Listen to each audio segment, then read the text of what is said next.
चिराग पासवान व्यक्तिगत रूप से माननीय प्रधानमंत्री जी को पसंद नहीं करते हैं और माननीय प्रधानमंत्री जी को अगर पसंद करते तो 2020 के बाद ट्विटर पे कम से कम जन्मदिन का विश करते। जमुई में पिछले 10 साल में कोई काम नहीं हुआ है।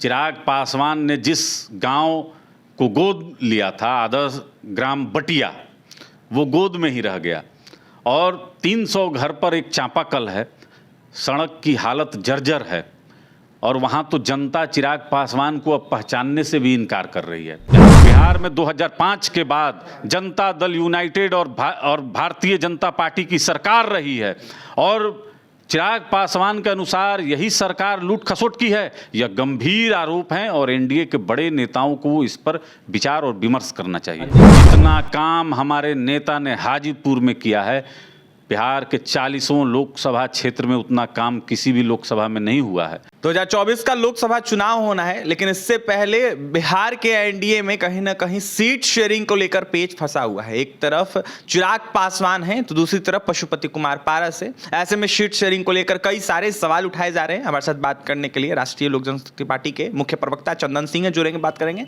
चंदन जी, 24 चुनाव आने वाला है, ऐसे में सीट शेयरिंग को लेकर कई सारे सवाल उठ रहे हैं। कहां पेच फंसा हुआ है? कहीं कोई पेच नहीं है। 40 सीट पर एनडीए गठबंधन बहुत मजबूती से चुनाव लड़ेगा और देश के यशस्वी प्रधानमंत्री आदरणीय नरेंद्र मोदी जी के नेतृत्व में चुनाव जीतेगा। कहीं कोई पेच नहीं है। अरे, भारतीय राजनीति में जो सिटिंग गेटिंग गो फार्मूला है उसको वो लागू होगा और चुनाव लड़ा जाएगा और जीता जाएगा। इसमें कहाँ कोई परेशानी है।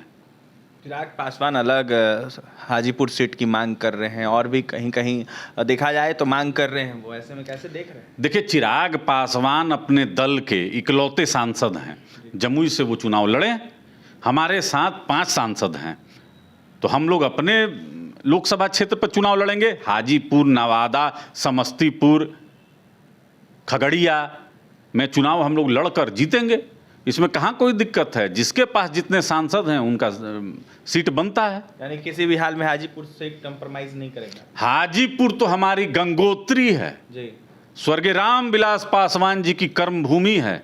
1977 से हमारे नेता आदरणीय पशुपति कुमार पारस जी वहाँ सेवा करते आ रहे हैं और स्वर्गीय रामविलास पासवान जी अपने जीवित रहते अपने छोटे भाई को अपनी विरासत सौंप कर गए और समझा कर गए कि पारस, कभी हाजीपुर की जनता को भूलना मत, लगातार सेवा करते रहना। इसीलिए आपने सुना होगा कि हमारे नेता बराबर कहते हैं कि जब तक राजनीति करता रहूँगा एनडीए के साथ रहूँगा और जब तक राजनीति में जीवित रहूँगा तब तक हाजीपुर की सेवा करता रहूँगा। तो हमारे नेता तो पूरी समर्पण के साथ हाजीपुर की सेवा कर रहे हैं। लेकिन चंदन जी, लोक जनशक्ति पार्टी रामविलास के नेता कह रहे हैं कि जो हाजीपुर सीट है, इसको देखते हुए हाजीपुर की जनता जो है पशुपति कुमार पारस पर अब भरोसा नहीं कर रही है। उन्होंने कोई काम नहीं किया है, दावा किया जा रहा है। देखिए, जमुई में पिछले 10 साल में कोई काम नहीं हुआ है।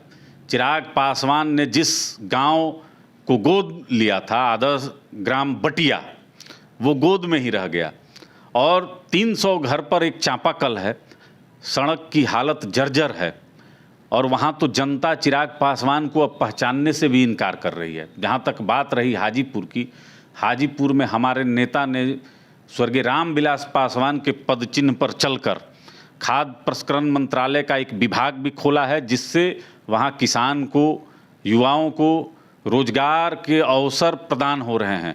जितना काम हमारे नेता ने हाजीपुर में किया है, बिहार के 40 लोकसभा क्षेत्र में उतना काम किसी भी लोकसभा में नहीं हुआ है। तो हम लोग तो माननीय प्रधानमंत्री जी का जो योजना है सबको धरातल पर उतारने का काम कर रहे हैं। और बिहार में तो आपने देखा कि औरंगाबाद में जब देश के यशस्वी प्रधानमंत्री मंच साझा करते हैं तो हमारे नेता छाती चौड़ा करके बैठते हैं, हमारे प्रदेश अध्यक्ष बैठते हैं। तो हम लोग तो भारतीय जनता पार्टी के ऑल वेदर फ्रेंड हैं। इसमें कहाँ कोई विषय है।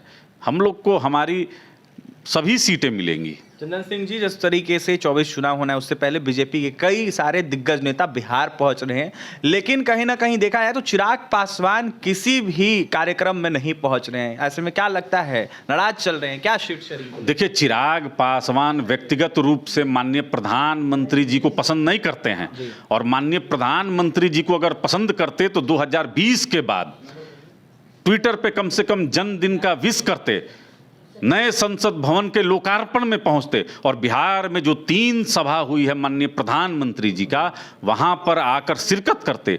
तो चिराग पासवान तो दबाव की राजनीति करते हैं। आपने सुना नहीं, साहेबगंज में चिराग पासवान ने जो अपना भाषण दिया, उन्होंने कहा कि बिहार में दल कोई सा भी हो, गठबंधन कोई सा भी हो, अभी तक सभी दल ने यहां पर सिर्फ लूट खसोट किया है। बिहार में 2005 के बाद जनता दल यूनाइटेड और भारतीय जनता पार्टी की सरकार रही है, और चिराग पासवान के अनुसार यही सरकार लूट खसोट की है। यह गंभीर आरोप हैं और एनडीए के बड़े नेताओं को इस पर विचार और विमर्श करना चाहिए। अंतिम सवाल रहेगा, राष्ट्रीय लोक जनशक्ति पार्टी कितने सीटों पर इस बार चुनाव लड़ने की घोषणा करेगी? ऐसे में कितना सीट पे लड़ रही है चुनाव? देखिए, हमारा कोई डिमांड नहीं है। हमारे साथ 6 सांसद थे, चिराग पासवान अलग हो गए, 5 सांसद हमारे साथ हैं, और हमको लोकसभा की 5 सीटें मिलनी चाहिए, जिस पर हमारा दावा है। भारतीय जनता पार्टी बड़े भाई की भूमिका में है। हमारा आग्रह है उनसे कि हमने तो फिजिकल परेड भी कराया है भारतीय जनता पार्टी के राष्ट्रीय अध्यक्ष आदरणीय नड्डा जी के सामने।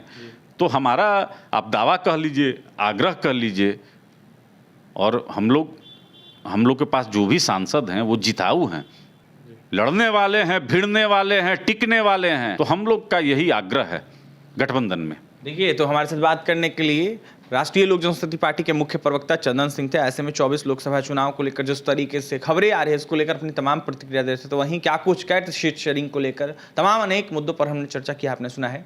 हमारे चैनल को सब्सक्राइब करें, पेज को लाइक करें। बहुत बहुत धन्यवाद।